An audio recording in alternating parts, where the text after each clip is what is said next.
पूर्वक धन्यवाद। सुटला 37 सुटला। श्रावण यात्रेनिमित्त आयोजित केलेला भव्य आणि दिव्य असं नेवरीकरांचं मैदान आणि या मैदानातला 37 पळतोय। लढा चालू आहे, पलीकडा हिरा आहे, तिकडं घरचा साज आहे, अलीकडं बच्चा। तिघात लढत झाली काटा किर्रसी, पलीकडा घरचा साज पळाला हिरा आणि बागड, आणि अलीकडं बच्चा पळाला आणि त्याला मध्ये लढत दिली हिर्यानं। सुंदर अशी तिघात लढत झाली काटा किर।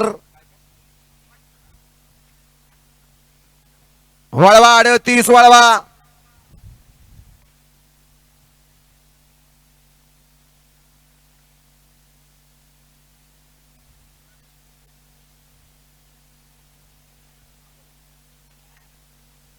वळवा 38 वळवायचा आहे। 38 मध्ये 1 ला गडे क्रमांक 37 चा निकाल।